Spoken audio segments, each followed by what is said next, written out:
Sir ನಮಸ್ಕಾರ. ನಮಸ್ಕಾರ sir. Sir ನಿಮ್ಮದು ಈಗ ಮದುವೆ ಆಗಿ ಎಷ್ಟು ದಿನ ಆಯಿತು? ನಮ್ಮದು 15 ದಿನ ಸರ್. ನಿಮಗೆ ಗಂಡ ಹೆಂಡತಿ ಸೇರಲಿಕ್ಕೆ ಕಷ್ಟ ಆಗ್ತಾ ಇದೆ, ಲಿಂಗ ಕಡಿಸಾಗ್ತಾ ಇಲ್ಲ.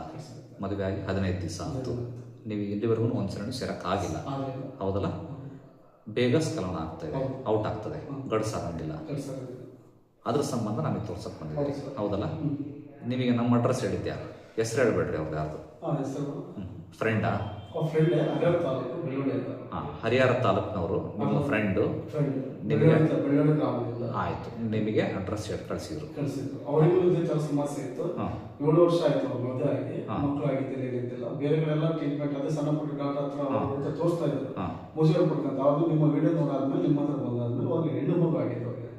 ಆಗಿದೆ, ಮಗು ಆಗಲಿ. ಹೆಣ್ಣು ಮಗು ಆಗಿದೆ. ನಮ್ಮಲ್ಲಿ ಬಂದೋಗಿ ಎಷ್ಟು ವರ್ಷ ಆಯ್ತು? ನಿಮ್ಮಲ್ಲಿ ಬಂದೋಗಿ 1.5 ವರ್ಷ ಆಗಿರ್ಬೋದು. 1.5 ವರ್ಷ ಆಗಿದೆಯಾ? ರೀಸೆಂಟ್ ಆಗಿ ಅವ್ರಿಗೆ ಹೆಣ್ಣು ಮಗು ಆಗಿದೆ. ಹೆಣ್ಮಗು ಆಗಿದೆ ಈಗ. 4 ತಿಂಗಳ ಪಾಪ ಇದೆ. ಓಕೆ. ಅವ್ರ ಮದುವೆ ಆಗಿ 7 ವರ್ಷದ ನಂತರ? 7 ವರ್ಷದ ನಂತರ ಆಗಿದೆ. ಬಹಳಷ್ಟು ದೂರ ಆದ್ರು, ಬಹಳಷ್ಟು ಕಡೆ ಎಲ್ಲ ಆಯ್ತು. ಈಗ ಮಗು ಆಗಿದೆ ನಮ್ಮ ಚಿಕಿತ್ಸೆಯಿಂದ.